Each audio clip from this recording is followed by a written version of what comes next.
Rasanya tak salah kalau kita mengatakan ada degradasi moral, ada kebobrokan moral. Karena kalau kita lihat yang terlibat dalam pembuatan produksi dari film porno ini begitu banyak. Sehingga kemudian bisa menghasilkan 120 film dalam jangka waktu setahun. Bukan hanya orang-orang yang memproduksi, tapi orang-orang yang rela mau menerima bayaran untuk bisa berperan dalam film tersebut. Bukan cuma itu, tapi ada puluhan ribu penikmat yang kemudian berlangganan situs-situs tersebut mengeluarkan uang untuk bisa menikmati hasil karya itu ataupun juga menikmati film-film tersebut. Apa sebenarnya yang terjadi ini gejalanya di kalangan masyarakat? Kita akan bahas mengenai hal ini. Sudah hadir di samping saya para narasumber tentunya yang akan menemani saya di studio adalah kriminolog Mbak Iva Hanifah. Assalamualaikum warahmatullahi wabarakatuh. Selamat malam Mbak Iva. Putri, selamat malam. Selamat malam.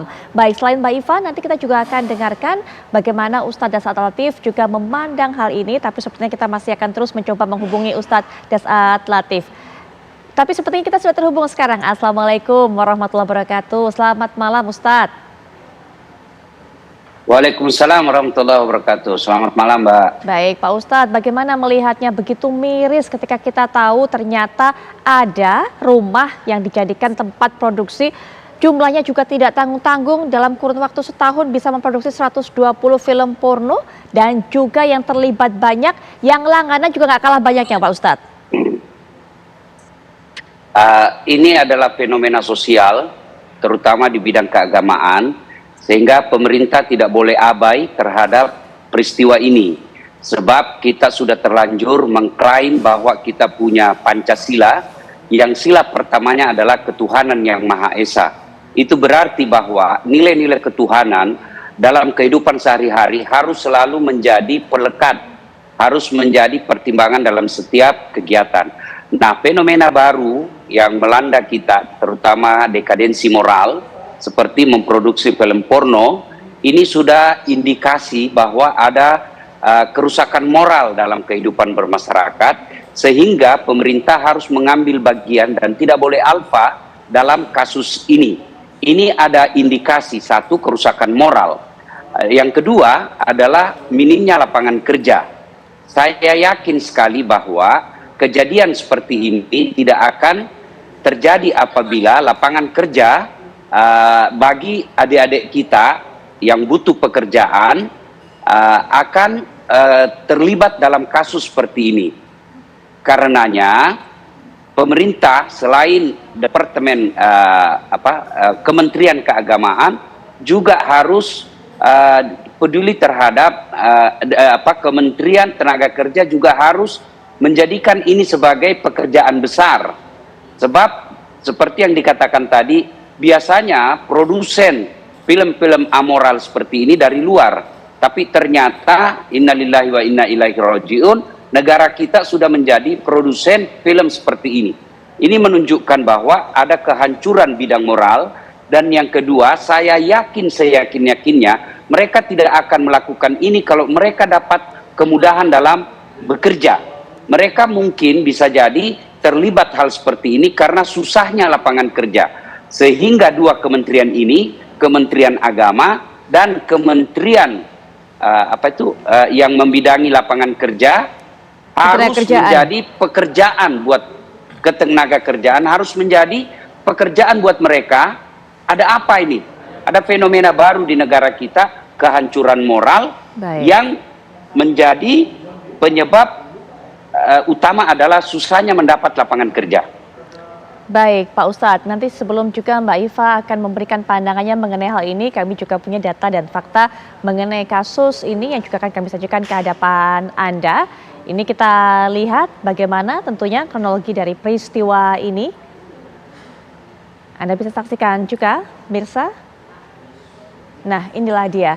Fakta kasus rumah produksi film porno di Jakarta Selatan beroperasi sejak 2022.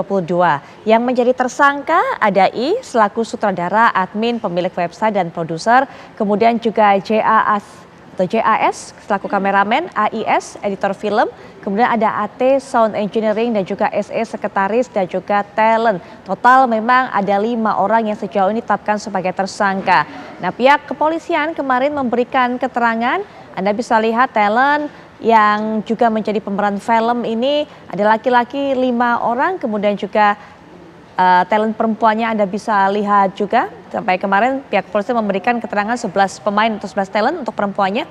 Dan lokasi pembuatan film memang sejauh ini ada 3 studio. Anda juga sudah bisa saksikan. Kemarin kami bawa Anda untuk bisa melihat bagaimana laporan dari rekan kami melihat studio atau salah satu studio yang menjadi tempat lokasi pembuatan film ini. Lalu apa yang menjadi barang bukti yang disita oleh pihak kepolisian? Kita juga akan lihat. Nah, sebelumnya kita juga lihat motifnya, kemudian juga modusnya seperti apa. Nah, ini dia. Barang bukti yang disita oleh pihak kepolisian, peralatan syuting tentunya 1 set kamera, tripod, sound speaker, kemudian ada flash disk, 5 unit yang berisi 120 film dewasa. Yang durasi masing-masing filmnya sekitar 1 sampai 1,5 jam. Mbak Iva, kalau tadi dikatakan oleh Ustadz Dasat Latif, ini adalah melorotnya ataupun juga minimnya penurunan dari moral masyarakat. Kemudian juga adakah memang pengaruhnya terhadap tenaga kerja ataupun juga lapangan pekerjaan yang semakin minim sehingga orang-orang tergiur dengan hal ini? Atau sebenarnya ini murni saja mengikuti hawa nafsu saja? Oke, baik Mbak Putri, sebetulnya kondisi ini disebut dengan tsunami moral dan tsunami spiritual. Sebetulnya kondisi ini pula sudah terbaca dari 15 tahun yang lalu. Bahwa ini akan terjadi suatu saat dan sekarang adalah waktunya ini tiba. Ketika semua orang tua memberikan gadget kepada anaknya tanpa kontrol. Bahkan ketika anaknya tidak memiliki, orang tua berlomba-lomba bagaimana biar sama dengan anaknya, dengan anak yang lain. Tanpa memberikan bekal kepada anaknya bahwa bahaya menggunakan gadget itu luar biasa. Bukan hanya mata tetapi moralnya yang rusak.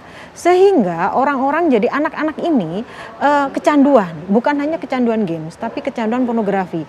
Yang sangat-sangat mudah diakses. Makanya ada 4 hal terkait pornografi ini yang sangat-sangat nikmat untuk penggunanya. Yang pertama adalah accessible. Mudah sekali diakses dimanapun berada.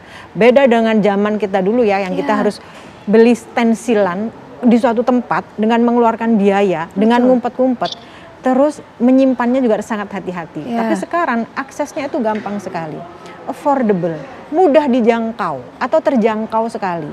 Sekarang kalau kita ngomongin ini kan berbayar, nggak mungkin yang melakukan pembayaran ini sebelumnya tidak menggunakan yang gratis. Artinya yang gratis ini sebagai teaser. Sementara ketika seseorang mengalami adiksi akan mengalami kenaikan keinginan untuk menonton yang lebih dari itu. Mereka sudah menonton yang perempuan dengan laki-laki 1, lalu diganti perempuan 2, laki-laki 1, bertambah terus. Selebihnya adalah anonim, karena setiap orang yang menggunakan ini tidak terbaca itu siapa, kan? Sehingga mereka merasa aman-aman saja. Menurut penelitian, pengguna itu yang paling banyak adalah usia 12 sampai 17 tahun, di mana hormonnya sedang naik-naiknya, sedang di puncaknya, mereka menggunakan itu. Dan di usia segitu juga tidak tahu, artinya belum cukup dewasa untuk bisa melakukan atau menentukan mana yang baik dan mana yang buruk. Iya, betul. Sehingga ini memungkinkan kerusakan yang lebih besar. Nah, yang terakhir adalah agresif. Jadi yang agresif bukan hanya pengguna, tetapi produsernya sangat agresif, menawarkan di beberapa dan banyak, mungkin hampir semua media sosial untuk menonton atau menyaksikan, bahkan mereka rela membayar.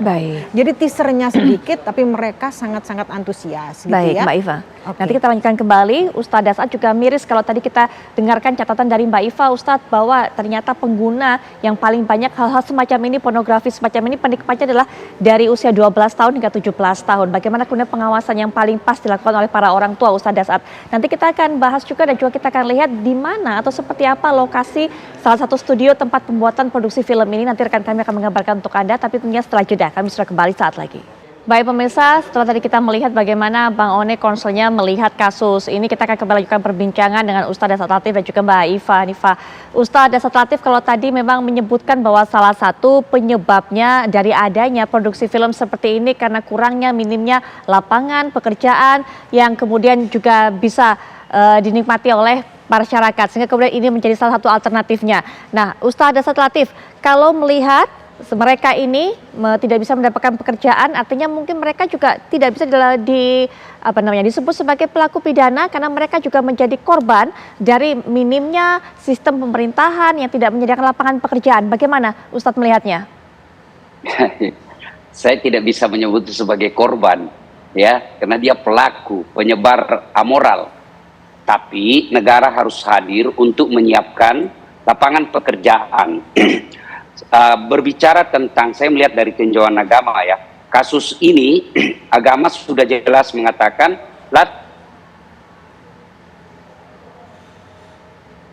Seperti yang Ustaz Desa Tatif terputus komunikasinya dengan kita akan langsung saja melihat salah satu laporan dari rekan kami untuk bisa melihat salah satu tempat produksi ataupun juga studio yang menjadi lokasi pembuatan film ini. Leonardo, rekan kami akan mengabarkan untuk Anda.